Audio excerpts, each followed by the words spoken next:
Welcome back to A People's Guide to Publishing. I'm Joe Beal, the founder and CEO of Microcosm Publishing and Distribution. I'm also the author of A People's Guide to Publishing, which distills what I've learned from selling millions of books over the past 25 years. I'm Ellie Blue. I'm the editorial and marketing director here at Microcosm. We are an independent mid-list publisher based in Portland, Oregon. We have 14 employees, over 650 titles in print with 20 to 40 new books per year, and we distribute thousands of titles from other publishers.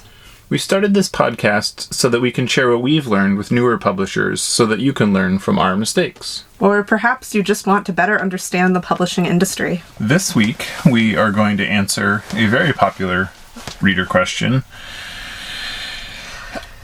How do I find somebody to buy my press? That's normally the way that the question is structured. That is not the way that I would prefer the question to be structured. And that is not the question we are going to answer. And like any good politician, we are going to answer the question that we would like you to ask us. So the reason you're probably thinking about selling your press is because... I'm such a bad politician. Is because Joe has not won your vote yet. But today we're going to convince you... I'm easily more qualified than the president. Not a lie. I have bankrupted 0 companies. So last week, getting back on track, we talked about how the impact COVID is having on publishing short-term and long-term. Mm-hmm. And one of the short-term impacts is that a lot of publishers, especially small publishers, are really struggling and considering a way out. What do you say when people come to you with that question?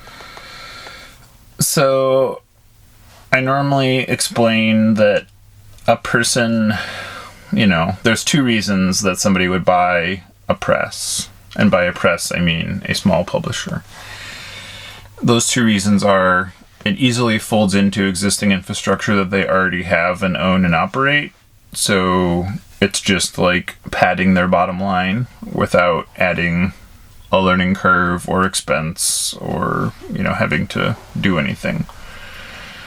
And the other is sort of that it's working, it's making money, it's, doing what it's doing on its own, Whereas 90% of the presses that come to me and say, how do I find a buyer for my press? They are not in either of those situations. They are in financial struggles or, dysfunction, and they just need to sort of get their house in order.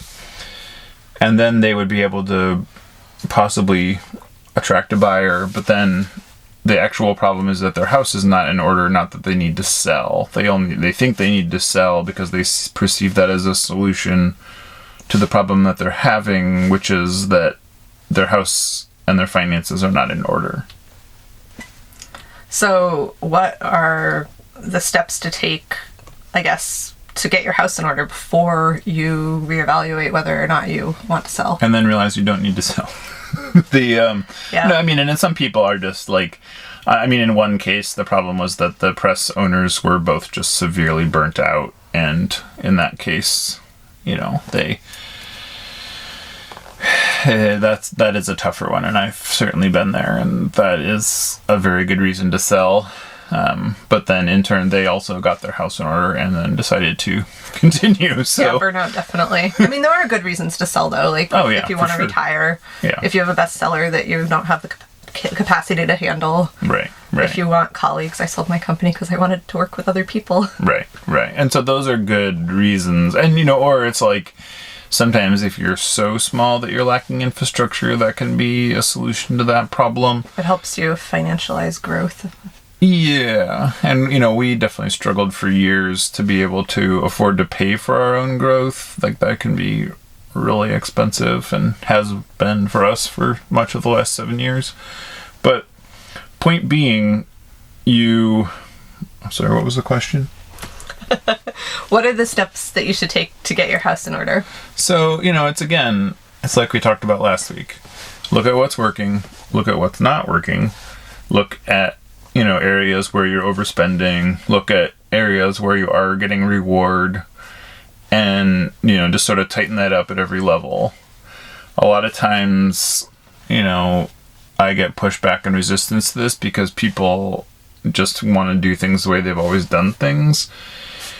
And, and so they conclude that either the press is dysfunctional or, it's never going to work or whatever. But the reality is that it just needs to be refined for the times, that similarly to growth models, you can't, if a task that used to take an hour a week now takes 20 hours a week, if a task that used to take 20 hours a week now only takes 1 hour a week, you can't afford to have an employee that just does a task that's 1 hour a week. You need to sort of revisit all of that at every level and look at and consolidate and refine. Oh, so what about like more specific things you can do in regards to selling your books? Because I feel like for a lot of people, the urgency is like, I have all these books that I can't sell. I have announced books, or I'm deciding whether or not to announce books. Like, what can you do to either sell those existing books or to like rework that in some way? Right, and that's a shorter term rather than a longer term. But you gotta have the shorter term too. Right, and so in those cases, you want to really think about who are audiences that would be interested in those books that you really haven't reached out to yet or in some time. Because a lot of times, if you're doing parenting books, there's a lot of people that had kids since that book came out, and where do they hang out? What are they interested in? Why are they interested in this topic? Things like that will really carry you. And, I get a lot of pushback when I tell people that and they publish fiction, and I'm like, well, there is something that attracts people to your book. It is, you have an audience for that book. There's a reason they like that book. You gotta find other audiences for that book.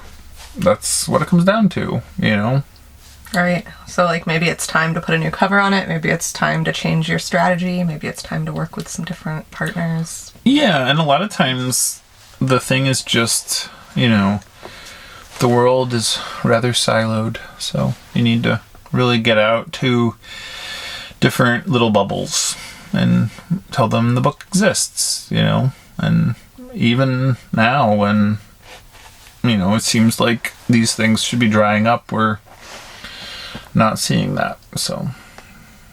I would say it's like also a really kind of the best time to connect with what's most meaningful to you. Right. And like first of all, make sure you are publishing books that connect with that. Mm-hmm. And second of all, make sure you're communicating that in everything that you do. And then you'll connect with other people that care about the same things. That's a great point, yeah. And then also, like, if the original impetus, like maybe you started your press because because beautiful sentences were the most important thing to you. Maybe you've been going to protests this year. Maybe you've been looking mortality in the face. Maybe you have a new direction, and that is another reason for burnout, I think. And so, I think it's a great time to sort of sit back and think about not just your financial strategy, but your brand. I hate to say the word brand. Yeah, and I've heard that a lot, too, from people where that's sort of the kerfuffle they fall into is they created their press around something that wasn't big enough to sustain their own interest, and rather than sort of re-envisioning it, rethinking it, making that bubble a little wider, they just took it as like, okay, well, somebody that had the same interests as I did 10 years ago should take it over. Mm-hmm. And that, maybe. But I would suggest maybe like looking at what your interests are now and see if, you'd be surprised how many of those people you can bring along with you. Thanks for joining us once again. Please send your questions to podcast@microcosmpublishing.com so we can answer them on future episodes. And please give us 5 stars on iTunes and everywhere else that podcasts are reviewed. You can find us on the internet at microcosm.pub. On Twitter at Microcosm. On Facebook at Microcosm Publishing. On Instagram at Microcosm_pub. And here in Portland, Oregon on North Williams Avenue. Thank you so much. Have a wonderful week.